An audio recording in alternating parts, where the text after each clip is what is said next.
السلام علیکم دوستو، امید ہے کہ آپ لوگ ٹھیک ہیں، خیریت سے ہیں۔ اللہ تعالیٰ کی ذات آپ لوگوں کو اپنے حفظ و امان میں رکھے۔ ہمیشہ کی طرح ہماری دعائیں آپ کے ساتھ ہیں۔ اللہ پاک آپ کو خوش رکھے کہ بچوں پر آپ کا سایہ قائم رہے اور آپ کے والدین کا سایہ آپ پر قائم رہے۔ بڑا تھکا دینے والا دن ہوتا ہے پاکستان میں رہنے والے لوگوں کو میرا تو دو ہاتھوں سے سلام ہے۔ سوکھی جی زندگی ساڈی ہوندی ہے، لمبی چوڑی زندگی کوئی نہیں ہوندی۔ اٹھے کام تے گئے، گھر آئے، کھانا کھادا، موبائل یوز کیتا تے سو گئے۔ یہ زندگی ہوتی ہے ابروڈ والوں کی۔ لیکن پاکستان والوں، سلام ہے آپ کو۔ بٹ اینی ہاؤ، چینل کو ضرور سبسکرائب کریں، بیل آئیکن کو بھی پریس کریں، اور جو آپ سے کہا جاتا ہے واٹس ایپ گروپوں میں یہ جو ویلاگ ہے اس کو ضرور سینڈ کیا کریں۔ یہ بہت ضروری ہے کیونکہ اس سے زیادہ سے زیادہ لوگوں تک یہ جو انفارمیشن ہے وہ پہنچتی ہے۔ مسلم لیگ نون اور پیپلز پارٹی کے درمیان میں حکومت سازی پر معاملات بات چیت طے پائے جا رہے ہیں، جس کے لیے ایک کمیٹی جو ہے وہ بنائی گئی ہے جو مسلسل اسلام آباد میں ملاقاتیں کر رہی ہے۔ دوسری جانب بلاول بھٹو نے مذاکرات کے آداب کو پس پش ڈال کر سب کچھ سر عام بیان کرنا شروع کر دیا ہے۔ یہ بلاول بھٹو زرداری صاحب جو ہے نا، ان کو پتہ نہیں کس نے بتا دی ہے یا سمجھا دی ہے، لیکن اب اس پہ ہم کیا بات کریں یا کیا بحث کریں۔ بٹ اینی ہو، بلاول بھٹو نے کل ٹھٹھا جلسے میں کہا کہ مجھے کہا گیا 2 سال کے لیے وزیر اعظم بن جاؤ، میں نے انکار کر دیا، اس طرح وزیر اعظم نہیں بنوں گا۔ آپس کی باتیں، اکیلے کی باتیں، میٹنگز کی باتیں جلسوں میں کرنا، ابھی حکومت بنی نہیں ہے، کل حکومت بنے گی تو کیا ہوگا، یہی ہر بندے کا، میرا اور آپ کا اور سوشل میڈیا پر لوگوں کا، اسی پر لوگوں کا کہ پیپلز پارٹی کیا کرے گی۔ بہرحال اینی ہاؤ، اس کو پھر کمیٹی کے سربراہ اسحاق ڈار نے رد عمل دیا اور بلاول کو مخاطب کرتے ہوئے کہا، پاکستان مسلم لیگ نون اور پیپلز پارٹی کے اکابرین سے درخواست ہے کہ بات چیت کے لیے کمیٹیوں کے درمیان وضع کردہ ضابطے کی پاسداری کریں۔ ابھی تو شروع ہی نہیں ہوئی جو میں آپ سے بیان کر رہا ہوں۔ تو خیر، ڈار صاحب نے کہا جی کہ یہ جو ہم لوگ کمیٹیوں پہ بات کر رہے ہیں اس میں کچھ ضابطے بنائے گئے ہیں، ان کو فالو کریں۔ تو یہ بلاول بھٹو زرداری کو جواب ہے۔ فریقین کے درمیان ابھی تک حتمی نکات طے نہیں پائے، مختلف تجاویز پر گزشتہ روز تک مشاورت جاری ہے۔ ڈار صاحب نے اہم خبر دیتے ہوئے کہا کہ بلکہ اشارہ دیا کہ آج معاملات طے پا گئے ہیں۔ انہوں نے کہا کہ مشاورت کے 4 دور مکمل ہو چکے ہیں۔ آج بروز پیر دوپہر 5ویں نشست طے ہو چکی ہے۔ آج مشاورت مکمل ہونے پر دونوں جماعتوں کا باضابطہ مشترکہ اعلامیہ جاری ہو جائے گا۔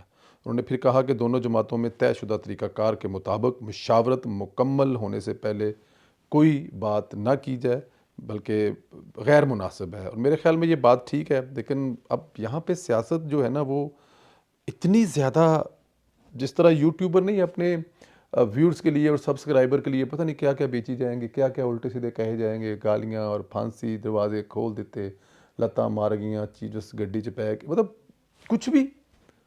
کچھ بھی کہہ دیں، کچھ بھی بول دیں۔ اسی طرح سیاستدان، خاص طور پہ بلاول بھٹو زرداری صاحب کا جو رویہ ہے وہ میری تو سمجھ سے باہر ہے۔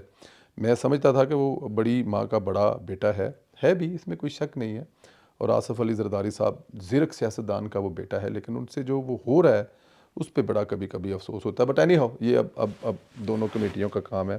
اچھا جی، پی ٹی آئی بیوروکریسی اور پولیس افسران کو سخت دھمکیاں دے رہی ہے اور سر عام دے رہی ہے۔ پتہ کریں کون سے ملک میں گیا ہے، کہاں بیٹھا ہے، یہ ساری چیزیں جو ہیں وہ کر رہے ہیں، ٹکامی کر کے کر رہے ہیں۔ تو یہ ہر گزرتے دن کے ساتھ سخت ہوتی جا رہی ہیں۔ ان کی زندگیاں ظاہر ہے خطرے میں تو ڈلیں گی۔ شباز گل کا ٹویٹ آپ نے پڑھا، ہم نے آپ کو بتایا تھا کہ وہ سرکاری افسران کی زندگی کو نقصان پہنچانے والے کے لیے انعام کا باقاعدہ انعام جو ہے وہ اناؤنس کر رہا ہے۔ اس صورتحال میں مریم نواز صاحبہ بیوروکریسی کے ساتھ کھڑی ہو گئی ہیں۔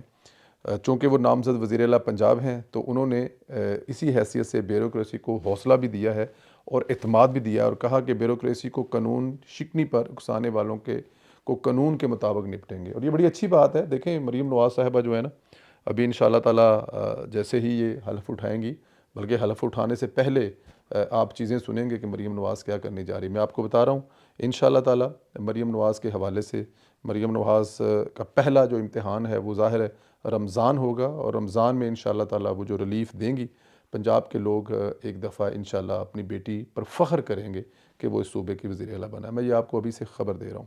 بیوروکریسی کو دھمکیوں کا مطلب ریاستی نظام میں انتشار پیدا کرنا ہے، جس کی کھلی چھٹی تباہی کو دعوت دینا ہے۔ افسران گھبرائیں نہیں، دھمکیوں سے مرعوب، قانون کے مطابق اپنے فرائض سر انجام دیں۔ افسران کی سلامتی کو خطرے میں ڈالا گیا تو آہنی ہاتھوں سے نپٹا جائے گا، افسران کی سیکیورٹی یقینی بنائیں گے۔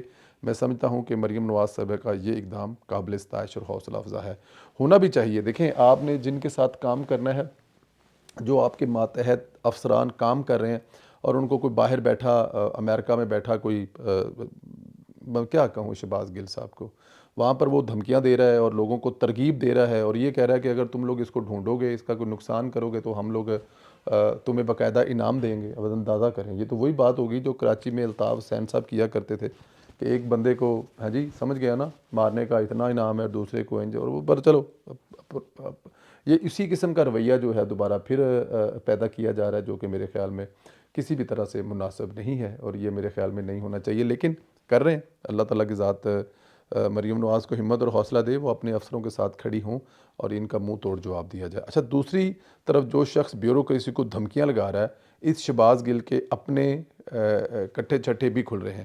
اس نے میاں علی اشفاق ایڈوکیٹ کو چھیڑا ہے۔ میاں علی اشفاق ایڈوکیٹ صاحب جو ہیں جی، بڑے ہمارا ان سے بڑا اچھا پیار محبت کا یہ مطلب جب تک ہم ان سے نہیں ملے تھے تو ہم ان کے بارے میں، لیکن جب ان سے ملے ہیں تو انتہائی شفیق، پیار اور محبت کرنے والے اور دوسروں کی مدد اور ہیلپ کرنے والے۔ آپ کو ان سے کوئی اختلاف ہو سکتا ہے، لیکن انتہائی خوبصورت اور اچھے انسان، دل کے بھی اچھے اور انسان بھی اچھے۔ اچھا، اس لیے چھیڑا کیونکہ علی اشفاق نے ماضی میں پنجاب میں ترکش کمپنی کا کیس لڑا تھا، اور وہ کیس شہباز گل کے خلاف تھا۔ شہباز گل نے اس کیس کا غصہ نکالنے کے لیے علی اشفاق کو غدار قرار دینے کی کوشش کی، تو پھر میاں علی اشفاق نے شہباز گل کو گھیر لیا اور تگڑا جواب دیا۔ اچھا جی، علی اشفاق نے ایک جواب دیا، وہ بڑا ہی معنی خیز تھا۔ اس نے کہا کہ شہباز گل عمران خان صاحب کے ہیلی کاپٹر اور جہاز سے موبائل چور، دوسروں کو ٹکے ٹکے کے تانے دیا یا اخلاقیات پر درس سے یہ زیب نہیں دیتا آپ کو۔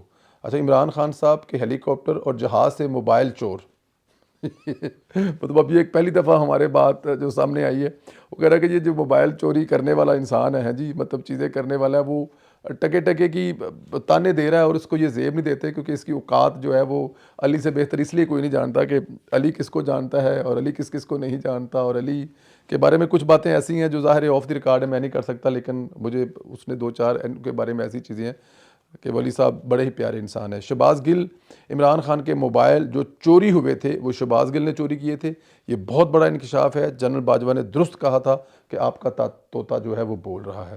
علی اشفاق نے بتا دیا کہ شہباز گل نے عمران خان کے تمام راز ایجنسیوں کے دیے تھے، اور اب شہباز گل اس کے کرارے جواب پر خاموش ہے۔ تب جب عمران خان کے موبائل گم ہو گئے تھے تو بہت شور ڈالا گیا تھا، اداروں کو بدنام کیا گیا تھا، اصل میں چور شہباز گل ہے۔ یہ علی صاحب سے ہم آج کل میں رابطہ کریں گے اور ان سے پوچھیں گے کہ علی بھائی یہ کیا قصہ ہے جو آپ نے، مطلب کیا اس کا کوئی ثبوت ہے یا کیا ہے؟ آپ نے شہباز گل کو موبائل چور، اور وہ بھی وہ موبائل جو عمران خان صاحب تھے اس میں پتہ نہیں کیا کیا ہوگا، اس وقت بڑا شور ہوا تھا، تو اب علی صاحب نے یہ انکشاف کیا ہے کہ یہ جو چوری ہے یہ شہباز گل صاحب نے کی ہے، اور اس شہباز گل کو یہ جواب ملنے کے بعد وہ خاموش بھی ہے، تو اس کا مطلب اس میں کوئی حقیقت بھی ہو سکتی ہے۔ اچھا جی، ادھر راجہ ریاض صاحب نے بھی ایک نیا کٹا کھول دیا ہے، بلکہ اس نے چھٹا کٹا کھول دیا ہے۔ اب کٹے بڑے کھل رہے ہیں اس ملک میں کٹے ہی کھلیں گے، اس ملک میں جو کٹے ہیں نا وہ کھلتے کھلتے کھلتے بڑے کٹے کھلیں گے۔ راجہ ریاض نے بتایا کہ سابق کمشنر راولپنڈی لیاقت چٹھا کو 25 کروڑ روپے میں خریدا گیا ہے۔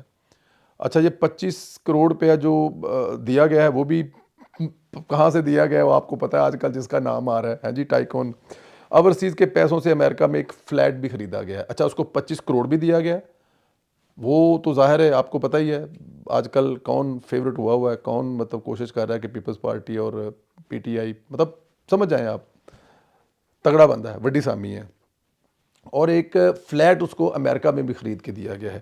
اور امریکہ کا لگا ہوا ویزا تو آپ لوگوں نے خیر وہ دیکھا ہی ہے سوشل میڈیا پر، یعنی وہ جو کہہ رہا تھا کہ مجھ پر اوورسیز پاکستانیوں کا پریشر ہے، اس کا مطلب ہے پریشر تو وہ واقعی تھا، لیکن وہ پریشر یہ نہیں تھا کہ وہ کوئی ان سے کوئی ایسے کہہ رہے تھے، بھی پریشر اوورسیز پاکستانیوں کا تو ایسے 50 کمشنر ہیں، اے سی ہیں، ڈی سی ہیں، سب پر ہوگا، تو یہ اوورسیز پاکستانیوں کا جو اس پر جو پریشر تھا وہ یہ تھا کہ آپ کو مکان لے کے دیا ہے، یہاں پر آپ کو فلیٹ لے کے دیا ہے امریکہ میں، اور اس کے بدلے آپ نے جو وعدہ کیا ہے نا وہ کریں، آئیں سامنے اور عمران خان کی حمایت میں اور باقی جماعتوں پر اور اس ملک کے جو الیکشن ہے ان پر الزام لگائیں۔ تو اصل پریشر جو ہے یہ جو راجہ ریاض صاحب نے کٹا کھولا ہے، اس کے مطابق وہ جو پریشر والی بات ہے وہ اب ہمیں سمجھ آئی ہے کہ اوورسیز پاکستانیوں کا اس پر پریشر کیوں تھا، کیونکہ عمران خان کے پیارے اوورسیز پاکستانیوں نے اس کے لیے ایک فلیٹ خریدا وہاں سے، اور اب فلیٹ کی چابی دینے کے بعد انہوں نے پھر وہ شور تو کرنا ہی تھا، پریشر تو ڈالنا ہی تھا. اب سمجھ لگی ہے آپ لوگوں کو. دوستو مجھے ایک تو ذرا آپ لوگ کمنٹس کر کے یہ بتائیں کہ یہ جو چٹھا صاحب تھے، جو کمشنر صاحب نے، ان کے پیچھے کون ہو سکتا ہے، یہ انہوں نے کس لیے کیا ہے؟ اس سوال کا جواب ضرور دیں. آپ کے خیال میں اس کی ریزن کیا ہو سکتی ہے؟ سوال کا جواب ضرور دیں.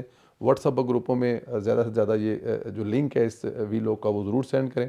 اس کے علاوہ اس کو بیل آئیکن کو بھی پریس کریں، اور جن لوگوں نے ابھی تک سبسکرائب نہیں کیا وہ سبسکرائب کریں. ہم 200,000 کی طرف بڑی تیزی سے بڑھ رہے ہیں.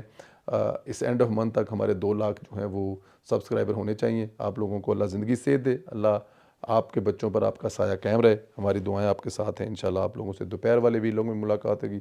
اس وقت تک اجازت دیں. خدا حافظ دوستو.